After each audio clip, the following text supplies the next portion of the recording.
வந்துட்டு சொல்லுவோம். வீட்டம்மா கிட்ட உனக்கு என்ன வேணும்னு சொல்லி அவர் இங்க கூட்டிட்டு வந்திருப்பாரு. அவங்களுக்கு என்னெல்லாம் வேணுமோ அதெல்லாம் அவங்க வாங்கிட்டு இருப்பாங்க. நீங்க மாலை வச்சு சொல்லுங்க, நான் மாளவிகா வச்சு சொல்ல சொல்றேன்.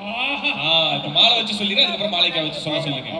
வீட்டம்மாக்கு வீட்டுல இருக்கவங்களுக்கு எல்லாம் என்ன வேணும்னு சொல்லி அவங்க எல்லாரையுமே இங்க கூட்டு வந்திருப்பாங்க. அவங்க எல்லாரும் இங்க வாங்கிட்டு இருந்திருப்பாங்க.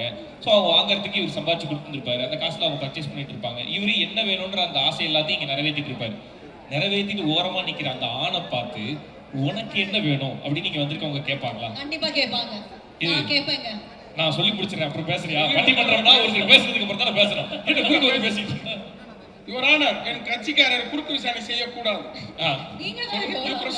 அதான் ஒரு ஆணை பொறுத்தளவு அந்த கேள்வி கேட்டா கூட அவங்கள்ட்ட பதில் இருக்காது. அவங்களுக்கு அந்த என்ன வேணும்னு கேட்டாவே போதும் அப்படின்னு ஹாப்பி ஆயிடுவாங்க.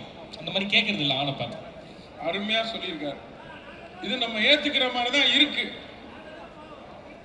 நீங்க புரியல இல்ல பிரஸ் கருத்து இப்ப நாங்க தான் பாவம். எல்லாருமே பாவம் தான்.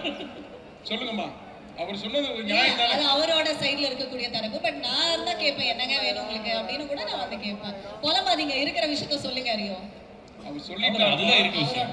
ஓகே மாளவிகா, உங்களுக்கு படத்துல அப்படி அவர் வந்து பேசியிருக்காரு. நீங்க திருப்பி திருப்பி நிறைய பேசியிருக்கீங்களா? உங்களோட லைஃப்ல நடந்த ஏதாவது?